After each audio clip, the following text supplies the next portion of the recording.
Hello, welcome to part 3 of my webinar, and we're going to continue with pronunciation. Before we do, another thing I've noticed is that the PowerPoint document and my speaking is slightly out of sync, so forgive me for that. Okay, let's carry on with part 3, pronunciation. Are you ready?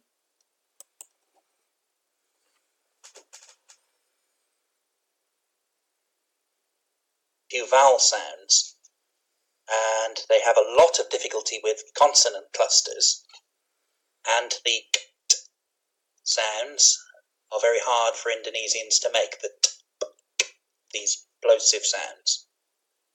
Now, you can spend hours and hours and hours in class drilling the difference between these sounds, the difference between sheep and ship, trying to get Indonesian people to pronounce the TH sound, which I think is very uncommon internationally, isn't it? To say thank you instead of thank you. Another big one is these hard sounds at the end of past simple regular. So, loved, liked, hated. But by hearing the word in context, it doesn't matter if you omit these sounds. You can say, when I was a child, I love chocolate, I hate vegetable, I like milk. You know I'm talking about the past without me putting these hard sounds on the end.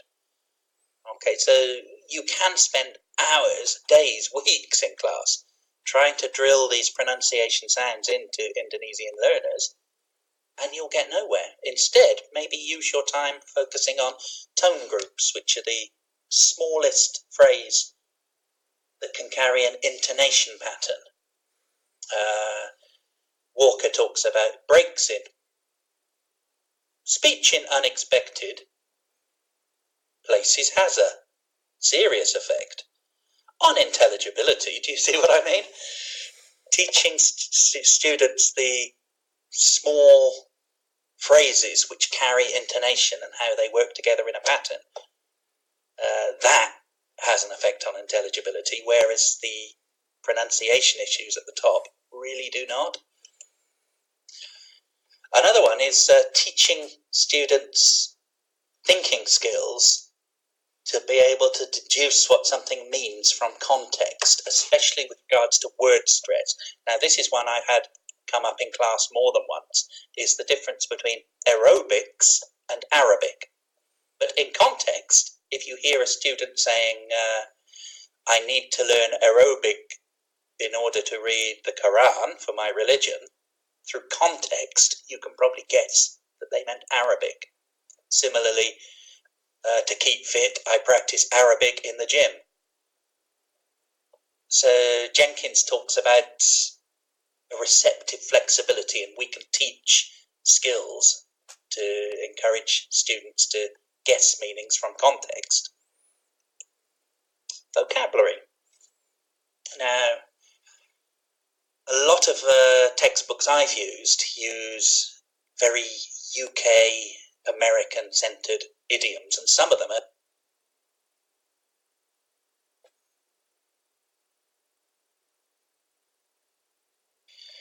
talking about gambling, talking about knowing the devil and flying pigs, can be offensive and uncomfortable in class. So why should we be teaching these idioms which are linked to our culture at all? Now, every single language book that I've used, especially for young learners, deals with the 4 seasons. And in Indonesia, there is just no concept of 4 seasons, especially when you start discussing spring as a time of renewal and a time of fertility. That concept is very much linked as well to Judeo-Christian ideas, Easter. These concepts are just confusing because there are 2 seasons in Indonesia, which are hot and rainy. Or at the moment, just hot and rainy. Another thing I found is the inappropriacy of some food vocabulary. I always seem to be teaching the unit on food in Indonesia during Ramadan as well. I don't know how that works out. But teaching a culturally British breakfast food, which is of course disgusting to Muslims, with bacon, sausage and black pudding. Very few people have an idea what baked beans are. And also it has to be said that many Indonesian people don't have a difference between their breakfast food and the food they eat at night. They might have fried rice for breakfast, lunch, or the dinner in the evening. So this is irrelevant. It's a concept which just doesn't appear in Indonesia. But what about concepts which we don't have in native speaker culture? This, for anybody who's been to Indonesia, you'll know what this is immediately. It's called an angkot, which is short for angkutan kota, public transportation. It's a privately operated minibus which has no fixed stops but goes along a fixed route and can be privately hired. We don't have a word for this. We don't have this concept in British culture. So if Indonesians are using Indonesian English, can they not use this word? I took angkot to work this morning. Rice, that's what we call it in this country. But because rice is such a staple in Indonesia, they have many more words for it. Rice can be nasi. This is rice that's been cooked. Uncooked rice is called beras. Rice growing in the field is called padi. So why can't Indonesians incorporate these words into Indonesian English? Because we don't have any words to offer them in British English. We have to define it as rice which has been steamed and ready to eat, rice which has been harvested but is uncooked, rice which is growing on a stalk in the field. Much, much easier to use the Indonesian words, isn't it? Also, Indonesian English has taken words from languages which British English has not. Qiblat you will come across every day. That's the direction in which you pray towards Mecca if you're a Muslim now. That comes from Arabic. Wastafel or Vostafel, I think, comes from the Dutch word for sink. Now, my wife, speaking in English with me, uses that word a lot. In a restaurant, she'll go, "Oh, where's Wastafel?" What about the appropriate methodology that we should use? Now, you read a lot, integrative motivation is the engine which drives second language acquisition, to want to integrate, affiliate, to join in with the culture of the language. But if we're talking about a real culture-free code, a language which transcends cultural barriers, then who do we integrate with?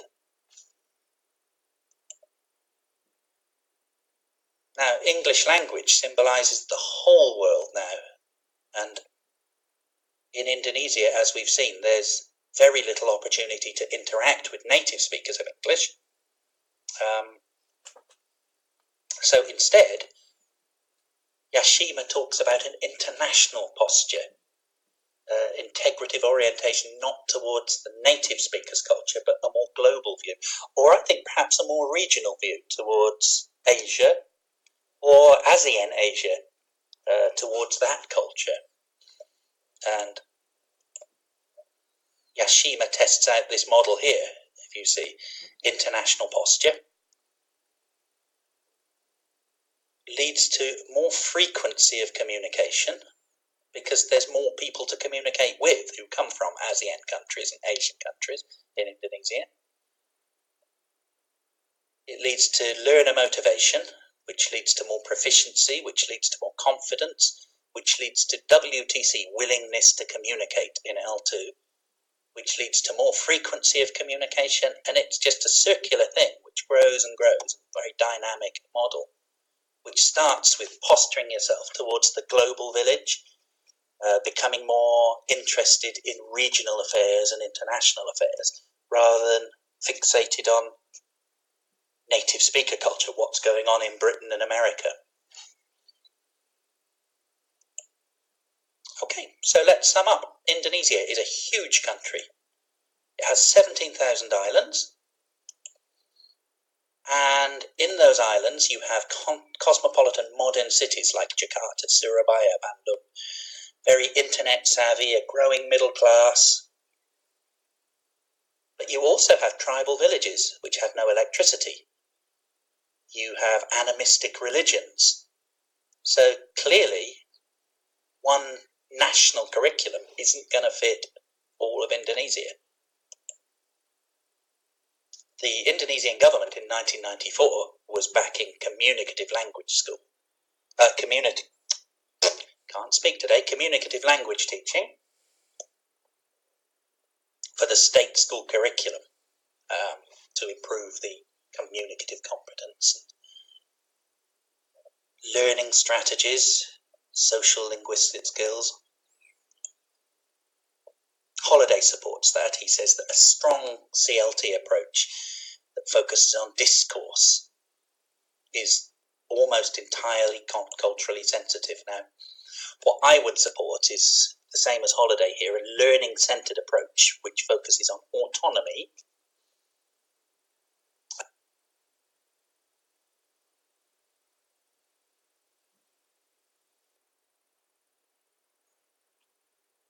important in Indonesia with the very hierarchical nature of the society.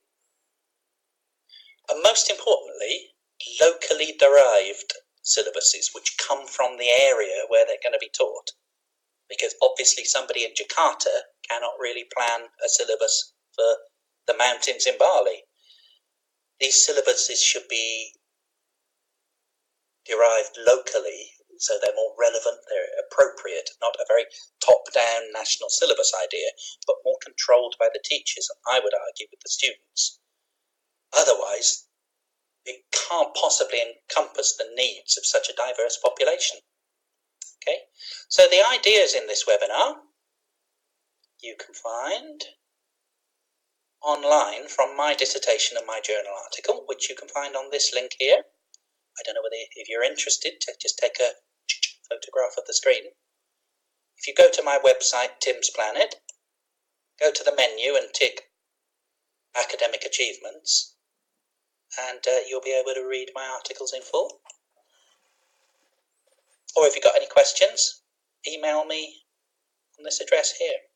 Okay. Thank you very much, Tim. So just to explain the context of this to everybody, this webinar is part of one of our MA modules, which helps people plan English language teaching for a particular context. So the context could be a specialism, such as EAP, or it could be a geographical location, such as Indonesia.